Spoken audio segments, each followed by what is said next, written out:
Welcome to the Telling of Story podcast. I'm your host, storyteller Jules, and along with my guests, it's my endeavour to explore the art and science of storytelling to attract, engage, and retain a business audience, and to unpack why it works for some and not for the many that try. Listen in as Yasmine talks about linking your communication to the bigger picture. This is something that most people don't expect, but actually the starting point is not even your communication. The starting point is getting very clear. Where are you going? What is the bigger picture? And wherever the bigger picture is, then the question is my current way of building a narrative serving me and my goals? And oftentimes what people do is they end up just speaking, but they don't know how it's linked to a bigger context. In this episode, I have the pleasure of talking with Yasmine Khater. Yasmine is a leading sales strategist and the founder of Smooth Sailing System, a company that helps businesses develop more efficient systems so they can work smarter and boost profits. With a degree in psychology and communications, Yasmine has spent the last decade helping thousands of clients in 10 plus different countries improve their sales by incorporating cutting-edge neuroscience strategies. That same approach also led her to build 6 and 7-figure businesses. Yasmine is a TEDx speaker and has been featured in Forbes, Inc., HuffPost and Cosmopolitan. Yasmine, welcome to the show. Thank you very much, Jules. I'm excited to be here. Yasmine, tell me, how did you get into this line of work? So I oftentimes, I love the quote by Steve Jobs, is that you do things and then it doesn't really make sense. And when you look backwards, it's all connected. So when I was a kid, when I was about 13 or 14, this very big thing happened in our life. And it was when my dad lost his job. So all of a sudden we went from being super comfortable and never having to think about things to having to always hear the statement that we don't have any money. And my mom at one point said, any activities that you want to do, you have to pay for it yourself. So I went from being a super shy kid that was obsessed with painting. And if I wanted to keep on painting, I would have to sell my paintings to cover my classes. And I think that was the beginning of realizing that what a sale is really just a conversation, and not just with the person that you're selling to, but also with yourself. And that was really the beginning of just realizing that as someone who wants to be able to create the life that they want, the number one skill that you need to have is to be able to sell your ideas.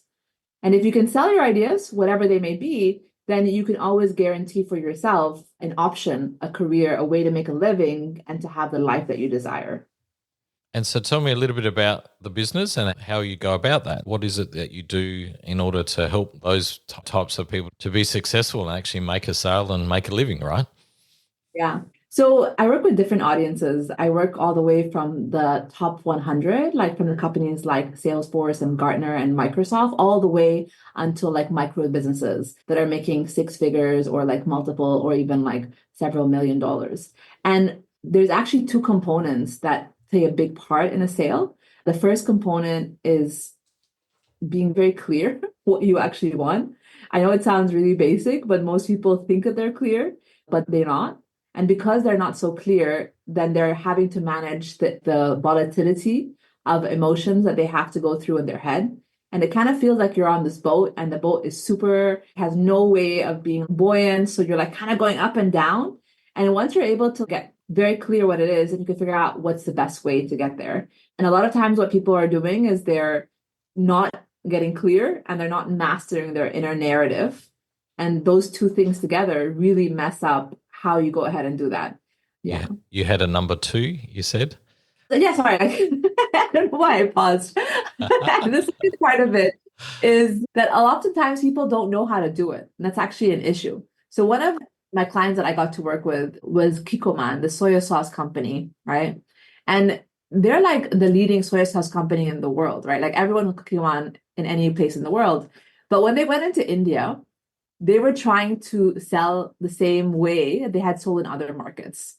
And the problem with that is that they didn't think about what was happening locally as context, and the numbers were not being hit. So when we dug into what was happening in the local context, one of the things that's beautiful about India is that in India, when it comes to soy sauce, They think that white soy sauce is good soy sauce because they don't have a big Japanese culture. So they had this cheap soy sauce come into the market, and then everyone just sees it as this white soy sauce. Kikkoman is coming with this dark soy sauce, and they're like, what the hell is this thing? Nobody wanted it.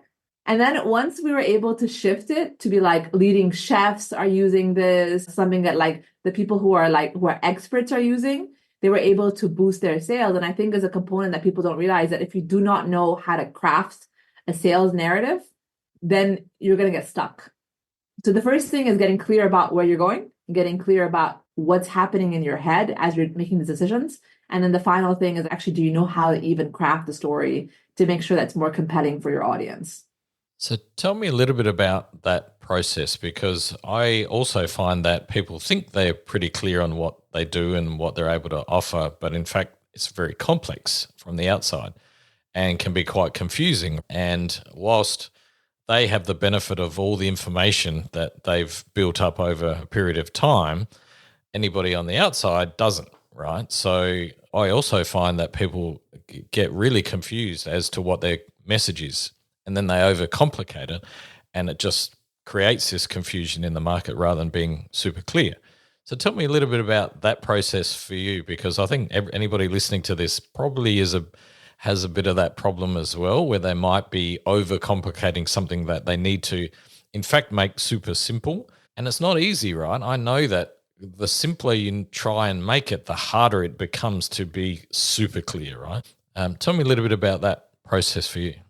Yeah, so this is where like mastery comes in, like to simplify things. And the first step in how to do that is oftentimes people make the mistake of thinking that I just have to pitch and they just try to go out and just share.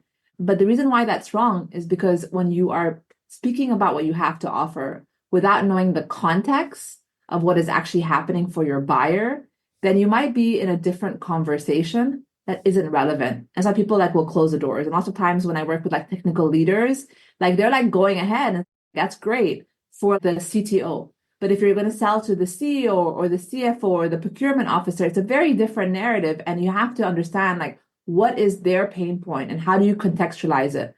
And oftentimes something that most people like my students will laugh at is when I would tell them, nobody cares what you want. Like I care what you want, but your clients don't care what you want. Your clients only care what they want.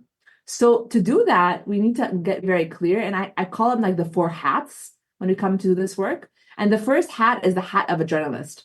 If, for example, you're dealing with a CEO, like their role is determined by their numbers. So they care about their metrics, whether it's sales, profit, risk management, and so forth. So that's it. So anything that's extra, anything that's a nice to have, that may not be the primary way you tell the story. That might be more of what happens in the back end. Oh, the chair at the top is that you will be able to achieve these goals and so forth. So oftentimes people like forget that. And that's where like that important hat is really important. And I'll give you an example about that in a second with a company that I helped raise over $1 million for funding just because they were getting that hat wrong. And then the second hat that you have to have on is the hat of being a lawyer. Because just for example, you might, for example, let's say you want to lose weight, right? To lose weight, Jules, tell me some of the options people have to lose weight. Eat less, eat better, more exercise, reduce less calories, more consumption of more usage of calories, if that makes sense. They're the main ones, I guess. And then within that is a subcategory. Are Yep. you doing keto? Are you doing whole foods? Are you doing the Mediterranean diet? Are you doing the Atkins? And then exercise. Are you running? Are you cycling? Are you Pilates? Like there's millions of variations. Yes. And the issue that people have is that like say, just exercise. And that worked 15 years ago.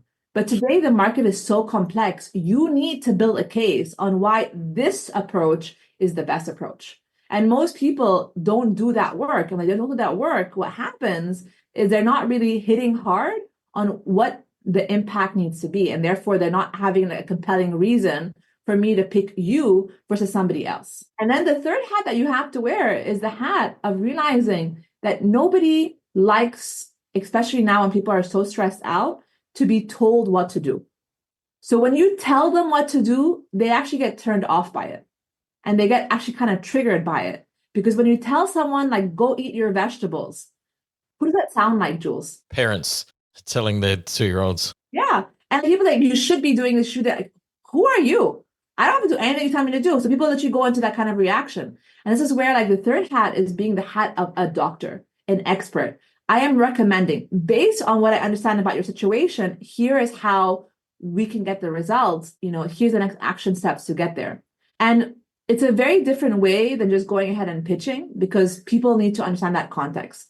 So going back to the example that I mentioned earlier, one of the companies I got to work with is a company that has a beautiful mission. And what they do is they help people who have dengue. Like, do you know about the dengue disease? Yeah, dengue fever. Dengue fever. Yeah. So when you have dengue fever, everyone gets treated the exact same way. And there's no differentiation. Now, this company has a test that can find out if you're the 1% of dengue fever patients that will have severe conditions. So that means that 99% who are spending thousands of dollars on going to the hospital, getting treatment, don't have to spend it because they're able to see you are at high risk, you are not. Isn't that amazing? Yeah. So you can imagine the benefits for the insurance companies, for the government, for individuals. There's so many benefits about that. But their positioning was like, oh, it's better for the world. And I'm like, yeah, great, cool. But if you're looking to pitch money to an investor, they have to see revenue. And that's not a compelling narrative to get there. And they were struggling to raise the money because they didn't simplify the message. So once I started working with them, we were able to simplify, cut the noise. And within like less than a month, they were able to raise $1 million in investment just because they got the message nailed down. And they were able to put on the different hats and make the story more compelling. And most people don't realize that when you're complicating it, it's because you're sharing what you think is the opinion. But again, nobody gives a shit about what you think it is. They only care what's in it for them. And that's just the honest fact about how to go ahead and build better narratives. Beautiful. I got 3 hats. Did I miss one? So the journalist, the lawyer, the doctor. And the doctor. Yeah. Was there a 4th one? Did you say there was 4 hats or 3? The 4th hat is an extra hat that's gone beyond the narrative. And it's really the hat of a scientist. Okay. And what a scientist does is they go back and they analyze. Where did I mess up? Did I skip the journalist and go straight to the lawyer? Did I go and I was more like not being a doctor? So the scientist is like going into like micro improvements, micro decision making, and so forth. And the people that I get to work with that have incredible results spend a lot of time being the scientists. They don't just do the same habit over and over again. They use every opportunity to see, hey, which hat am I missing? And this is where, like, when I work with enterprise level solutions, you cannot have all 3 hats by yourself. You need to work in teams because you're selling a complex solution. You're typically, when you're selling to an organization, you're selling to 6 to 7 decision makers. So then, therefore, you need to use your team. You need to use who you have available to give you that perspective. And the more that we can use that as a way to build better narrative, you're able to stand out in the marketplace, you're able to differentiate, you're able to close more sales and so forth. So just so I'm clear, I love the hats, by the way. It's fabulous way to think about it. Can you just help me out? Is it something that you do in order, for example? So do you have to go in that particular order? Or is it more contextual? So I use the journalist for this type of person and I use the doctor for that type of person. How would you use the hats? So let's think about it for a second. And I love that question, right? Whoever you're speaking to, if you don't know the context, how impactful is that? Well, it's obviously going to be reduced, right? So it's a stab in the dark. Stab in the dark. And most people think that just because I spoke to this person 3 weeks ago, I asked those questions, it's still the same context. And context change. So you have to always do it in that order, because if you don't know the context of what's happening, because like, for example, like one of my clients is like Lego, right?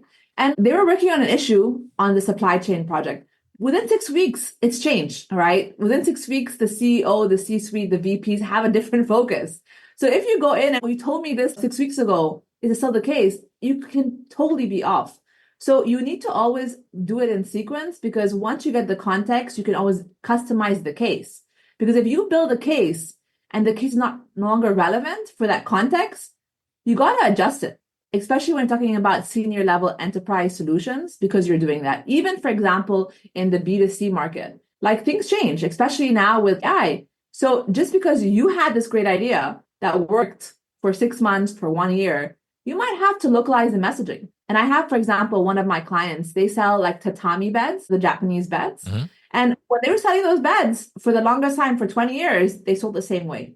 Today, it isn't working. And why? Is because they haven't spent enough time putting the hat of a journalist to localize their message. Are they doing it to improve sleep?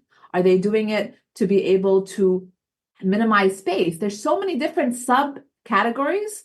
So the more that we get super specific about the hat of a journalist each time, then it becomes more and more powerful. And sometimes if you're new to something, it might you spending more time as a journalist hat.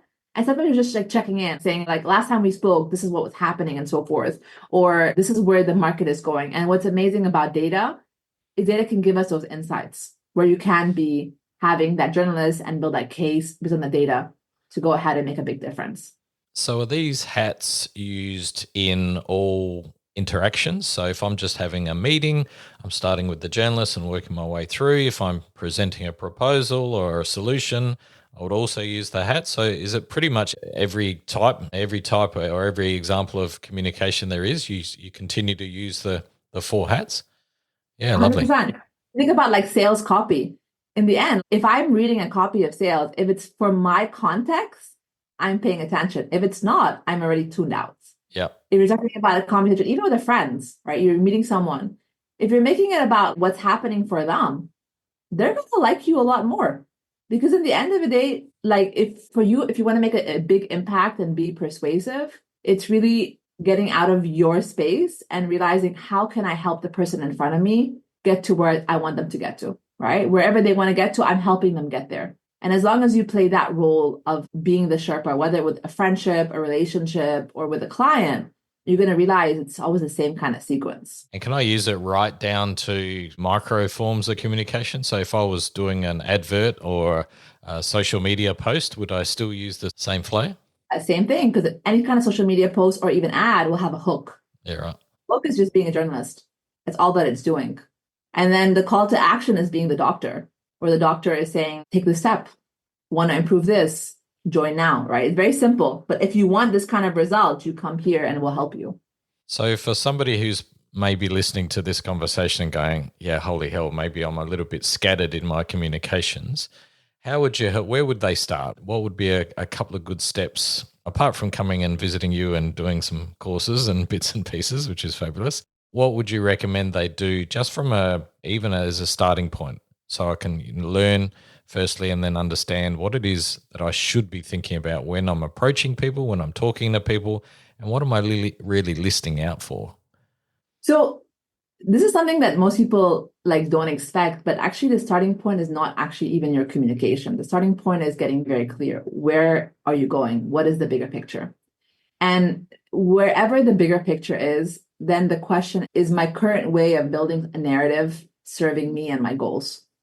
And oftentimes what people do is they end up just speaking, but they don't know how it's linked to a bigger context. So once you get very clear where you're going, what do you want to achieve and so forth, then it's about going back and asking those questions, because these are hard questions, Jules. It sounds like it's simple, but making it about the impact that you want to create is not something that people think about. Most people are thinking, is anyone going to buy from me? Like they had, it's just like, no one in the market has money. It's like, what are you talking about? The market has trillions of dollars being transacted every single. There's money flowing around. It's whether you're receiving that money or not is because you're doing this work. So the first step is really getting clear. What is that vision that you have for yourself? The second step is realizing, is my current way supporting me? Is it serving where I want to go? And then you put on those 3 different hats. Because if you don't have it in that order, then you're going to have a really difficult time, because you're going to be like opportunistic and constantly shifting gears because you're looking for like something to like stick on you. And that becomes a lot of intuition that's untrained and causing a lot of stress and overwhelm. So that's why the beginning is always, where do you want to go?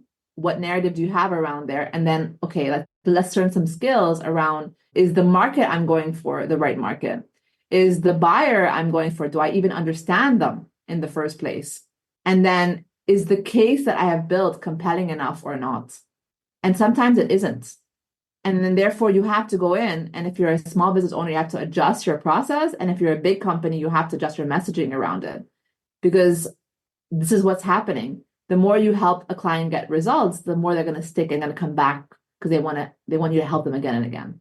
What maybe has come to a surprise to a lot of people, I think, once they get through a certain amount of personal experience, is how much structure there actually is or needs to be behind communication and sales and marketing, right? In general, a lot of people see both those types of activity as somewhat art rather than science. So you're either good at sales or you're good at marketing, or you're creative or you're a great salesperson, whatever that is. They think it's more an innate ability. And yet, when you start to break it down, it's actually quite a process once you discover it. And whether it's your version of that, which is the three hats, which is beautiful, I love it. But there's multiple versions of both sales process and marketing process. And I think a lot of people might be a little bit surprised because even somebody who's been around for a long time, if they've done it a certain way and sort of got away with it for a long time, they think they're just kind of half decent or half good at what it is they're doing. But if they start to apply some of these methodologies, it's amazing, because I've seen it too, right? It's amazing how much they can further develop and be more consistent. And I think that's the key. When you talked about that boat, what I thought about was being a business, because I've been in business for 30 plus years. And I know what it feels like to be on the rocky boat, right? So some days you're up and it's all awesome and everything's going well, and the next day you're completely down and you want to chuck it all in, and it's all going pear-shaped. And the difference really is that consistency piece, and particularly around driving revenue, right? If you're able to follow half decent process, which takes you to a point, you're then able to then convert sales ultimately in a consistent, regarded fashion to keep that business a little bit flatter or hopefully growing over a period of time, rather than that boat sensation that you talked about, which I love too, that analogy. That's exactly what it's like, right? It's crazy. It's on the open seas. It's open season, and also put in mind, like sometimes it's only just rocking. Sometimes it's rocking, and you also have like holes. So like you're trying to like plug in the holes. So you're like drowning and it's rocking, and you're like, I don't want to do this anymore. And this is really where it's like getting very clear. Are you in the right boat? Where are the leaks coming from? And how do you master one thing at a time that you can get to where you want to get to? And then the thing is, what I love about business is actually so many ways to achieve the same goals. There's so many things that you can do. Like I have some clients that I work with that are growing because they're able to grow their team, right? I have other clients who are growing through acquisition of another company. I have other clients who are growing through partnerships in different markets, right? So there's so many ways. This is only 3 of the many ways to grow your business. But in the end of the day, you need to know, where do you want to go? And then, is my narrative and my messaging the right one for the right audience? And once you have that, then you're going to be able to go a lot faster, a lot smoother, and smooth sail through that chapter instead of going like, as most people do. I love what you said there right at the beginning, where you said, make sure you're even in the right boat. That's kind of an interesting one, right? So a lot of people are in something that maybe they shouldn't be, right? And it's not actually achieving what they're trying to achieve. And that's something that's quite difficult to admit as well for a lot of people. Like, actually, I'm going down the wrong path. I'm in the wrong vessel. I need to switch quickly. Otherwise it's not going to go well. But they hang on to it because that's been their baby kind of thing. So that's an interesting part. Yeah. And I've been there. So it's really hard because at one point I grew a production agency, and we went from 0 to 7 figures within 18 months. So like, it was amazing. I'm like, yay, I have achieved this. But I'm like, why am I so freaking miserable? Yeah. And I'm like, because the business model that I created, I didn't want to be a part of. Like, I knew how to grow it. I just didn't want to grow it. So it was like, and then it's really difficult because you're like, shit, I've done all this work. It has a positive return. Do I leave this boat when it's already sailing and it's already working?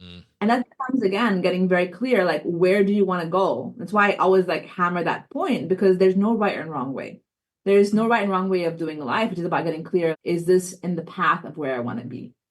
I love too that business, like you said, there's so many ways to grow a business, so many things, so many aspects that you can do and switch and change.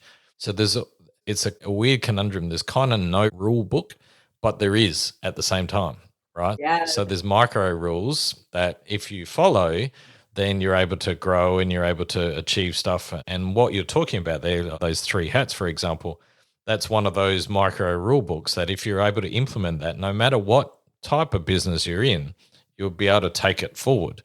So there's no big rule book that says you must run a business this way, but there's lots of micro rules that you can latch onto that in conjunction with perhaps some other rules, you hopefully will be able to grow their business. That's what I love about it, because every business, even though two businesses may look the same on the outside, but can be completely different on the inside and still both do very well, or some both could fail as well.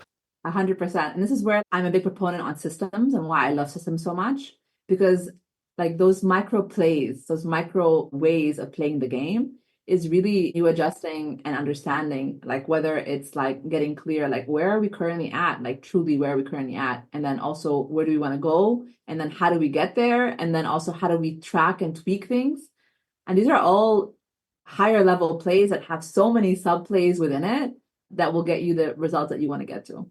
I also love process. And I think one of the things that I find still quite somewhat amusing, if you like, is that sales and marketing in particular, as highly regulated as other aspects of the business, right? So you can't not follow the rules and the process around accounting, for example. Your finances must be done a certain way every time, and they will, you will achieve what you're trying to do.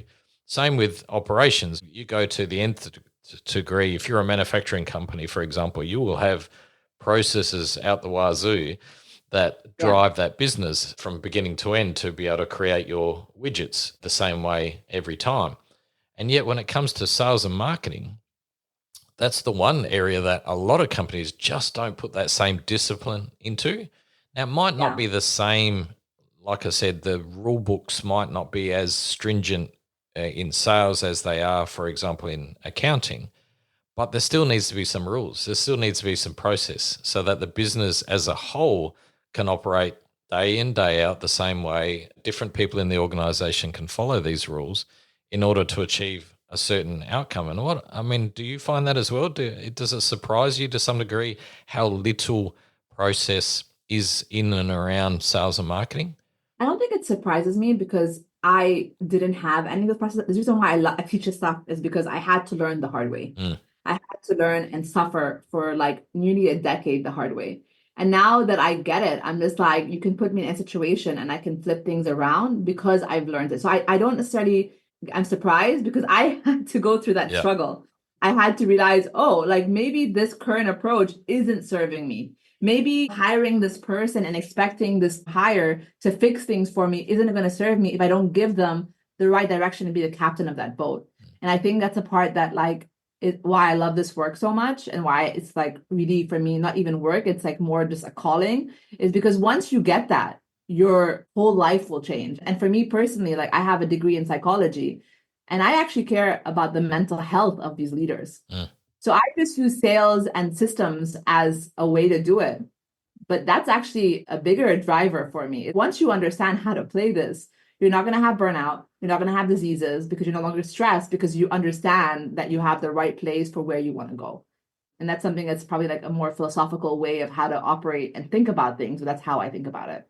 Tell me a little bit more about that, because stress and overwhelm and mental health is big at play at the moment. I'm not sure about in Singapore, but I know in Australia there's a lot more evidence around it that it is people are being affected, right? Now, you could blame COVID for some of it, but I don't think it's all to blame in that regard. Tell me a little bit more about that work that you're doing around that sort of mental health space. So a lot of times people don't realize, but like when you have anxiety, procrastination, or you're really like strung out about things, it actually is a response to fear. And the reality is the world today has gotten way, in one regard, easier, but another regard, harder. And harder because we have to make so many decisions every single day. And this is what actually causes people to get burnt out because they're thinking, is it the right choice? Am I doing the right thing? So they're always constantly thinking about those things. And that's where they have so much frustration. And the frustration can be completely replaced by having systems in place. So when I'm working with people, I discover certain patterns. And like certain patterns, for example, the person will always say yes to things. That's a very big pattern. If you always say yes to things and you physically only have 24 hours in a day, it is a recipe of anxiety. It is a recipe of burnout. And I've experienced that, so I don't judge it, but I understand it. Another form is the person who is constantly thinking it's not good enough. So they're constantly in perfectionist mode. And that causes another form of anxiety and burnout because you're always like holding back for the right thing. And then you have the people that I've gotten to work with as well who are using a lot of aggression in how they work. And we're not talking about aggression where I'm going to go to Jules and beat him up, but we use aggression by like just increasing the decimal of your voice, right? And as a result of that, like you get angry not only at a situation, but you get angry the whole day, you get angry at yourself. And it's all happening internally that also causes anxiety, overwhelm, and burnout. And then the final one is people who just avoid making decisions. And I love this quote that says, if you're not making mistakes, you're not making any decisions. And it's because of the fact that you're hoping that you're like, don't have to do that. But the reality is, whether you take an action or not, you made a decision. Maybe not the one that you wanted, and so forth. So we have those 4 common reactions that people have that all causes burnout. And this is really where the space of knowing and understanding the systems on how to be able to identify what emotions are coming up and how to regulate it come into play. And all these can be tackled by having systems in place in your business so that you understand, hey, I don't have to react this way because I have more visibility on what's going on. And I also understand what's happening. And then the third thing, as a result of those things, is when you have those things in place, then you can also have people on your team be clear who's doing what. And oftentimes they're not clear. And then it all falls under your hat. And then you're feeling also more stressed and overwhelmed. So within that, it's a lot of understanding, again, what is the narrative you're telling yourself and how you're regulating with that. And this is where you have a rise in diseases because people don't realize if you have a growth in your body, there's scientific proof today. It is because you haven't dealt with your emotions. I wish I could say something else, but my dad had cancer, my auntie had cancer. They had a lot of sadness in their life, and that manifested in a disease, right? So this is where, like, for me, some of these understanding what is your response when you're fearful and what you're fearful to today is very real. AI is a big cause of fear. COVID was a big cause of fear. Initially, we had the computer, big cause of fear. Now we have so much more than the computer. Like the speed of processing today is so much faster. And then you also have the economy becoming more complex. And then you also have the marketplaces becoming more competitive. Before you would compete with the jobs just in your area. And now you're competing with jobs and people from around the world and technology. So it's like there's so many layers where it's no wonder people are afraid, and that's completely normal. But how do you adjust and adapt to that? That's more important. So with those 4 different traits or reactions, if you like, the yes, the perfectionist, the aggression, and the avoidance kind of factors, is that right? I got those 4 right. Yeah. Is it common that perhaps you're not necessarily one or the other? Like sometimes you're the yes person, sometimes you might get angry about it, sometimes you might avoid it. Like I know I go through each one of those at different points in time. Is that kind of true across the board? So it's really sort of where are you sitting right now and reacting to, and what's causing that particular reaction for that particular trait. So if I'm a yes person, maybe I'm feeling a bit insecure about the business that's coming in and I just need to say yes to everything so that keep the business afloat, for example. Or is it true to say that it could even be in one particular day I might go through all 4 of these things? So people typically will go through all 4 depending on the context. Like me personally, I used to be a yes if it was people that were more senior than me, right?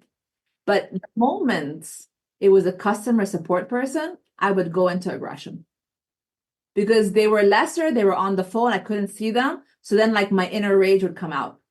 Now, put in mind, whatever your reaction is not who you are. It's only who you are when you're afraid. It's like the little child within you trying to react and try to get like the right approval.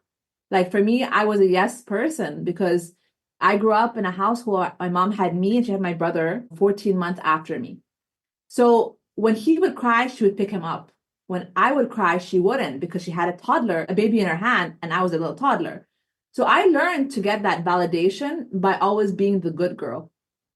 So fast forward in my career, I would say yes because I wanted to be the good girl. Even when I had a team that I'd hire and I was paying the salary, I wanted to be the good girl. And the reality is you cannot be a leader and constantly reacting like that. So you will adjust because how we grew up as children impact how we react to situations. but you will typically have a couple that are like your go-to. There's some things, for example, that you might be completely avoiding it because it's like way too big and you don't know how to navigate through it, that you're constantly like just blocking it out. So you'll go through all four of them, but you'll typically have one or two that are your like go-to that you're Go-tos. yeah, go-tos, yeah. This feels like a conversation we could do an entire podcast series on, and I'm sure you possibly have in the past. I just want to switch tack just briefly for a second, and this is possibly my final question for today. But I noticed on your LinkedIn profile in your banner, you've got a little phrase there that says, make more time and profit through persuasive storytelling. Now, this podcast is about storytelling, the telling of story. So I'm just curious to understand, what does that mean for you, and how do you show people what is persuasive storytelling, and how would one use it in business to make, as you say, to make more time and more profit? So when I look at like storytelling, where people get it wrong is people think it's more like once upon a time. And that's one form of story. But for me, persuasive storytelling is helping someone have an awareness as a better way of doing something, having someone commit to a different way of doing something, and having someone change to a new way of doing something. So it has a little bit of a different outcome that you want to have with it. And the reality is, if you have that as an agenda, then instead of going back and forth with lots of time on things, you can have things happen faster. So to give you an example of that, one of the clients I got to work with is a bank. And they used to have like their operations team, whatever the salespeople said, the operations team would build, right? They like build the technology software based on what the sales teams wanted. But what was really crazy is the technical operations team knew that some of the requests the sales teams had was not possible to create. They knew physically it was not possible to make that. But because their response was to avoid questioning superior, they thought like this is sales, we're just operations, they didn't do that. So this company lost about $100 million in a year working on a project that actually had no purpose. Wow. No waste of doing. And it was because, like, first of all, the sales team wasn't able to be persuasive and like being very clear and understanding what would get in the way. And then the technical operations team just couldn't also be persuasive and telling them like, hey, this won't work. They would say like, it won't work, but the sales team wouldn't hear it because they were just they're not speaking the same frequency. So this is what I mean by saving money and saving time, is if we're able to have those collaborative conversations because we have that common vision, we know what needs to be there. The people who are afraid to speak up and the ones who are afraid of messing up also understand the context of what is possible. And this is where oftentimes businesses don't realize the opportunity costs of not learning this and like how much you waste anyway in your businesses. According to one of the researchers on HR, says like companies are 40% losing money because they're not being productive. And that comes because the teams don't know how to communicate what needs to be done. So if we can cut that expense in a business and make that into revenue generating activities, companies would grow a lot faster as well. It harks back a lot to what you described earlier as understanding the context of the person you're communicating to rather than the context you're communicating from. So it's no good you spurting out what you think is important. It's what is it that is important for the person who needs to hear it, and starting from that angle and understanding that context in order to build the narrative and communicate better, right? Yeah. And the reason why I figured out these hats is because I studied communications and psychology. So I was really good at this. And by the time I had to teach it, because I had requests on teaching this stuff, I was like, what am I doing? And I realized that I wasn't ever speaking at the very beginning. I was using my investigative journalist hat to be like, okay, what is actually going on here? And then thinking about like, what would be like the hook that makes it more compelling? And then doing that over and over again, then the rest becomes really easy because you understand the context, you understand what's going on, what is being said and not being said. So those are very two important parts in any story. And most people just take things at face value. And then they wonder why they're stuck, why they're frustrated, and why they're not getting the results that they want to get. Yasmine, I've truly enjoyed our conversation today, and there's a whole bunch of stuff that you've got me thinking, and I know the audience is thinking about as well. At the beginning of the podcast, you mentioned that you had a very special gift to offer to the listener. Can you tell us what that is? Yeah, so I obviously, for reasons that are linked to my life experience, losing my dad and my auntie, I love time. And I love helping people get back more time because they're focusing on the things that matter to them. So the gift that we have is to help you assess what is your time and how are you using your time. Because if you're able to focus your time on more high value activities that will make things go faster, help you build more revenue, that will be how you grow your business and how you scale, whether it's in a career or whether that's in your own business. So the gift is really like a time audit. It's one of the favorite tools that I have that I work with my clients on to help you assess what are you doing and what is your time worth and how much you will get if you keep on doing those things. And then we have a whole checklist on how do you do higher value time so you can make the boat go faster and achieve the results that you want to get to. Excellent. And how would one access that? So if you go to the website, iamsmoothsailing.com/more time, you'll be able to download it. iamsmoothsailing.com/more time. I'll put that link in the show notes for everybody. Yasmine, it's been absolutely a joy to have this conversation with you. Where can the listener find out a little bit more about you? Yeah, so I run 2 different programs, one for the bigger businesses, which is over at the Sales Story Method. And then you can kind of connect with me. You can find me on LinkedIn. You can find me on Instagram and so forth. And then I also run a program for small business owners. These are companies that are making anywhere from 100,000 to 5 million in revenue. And that's over at the iamsmoothsailing.com.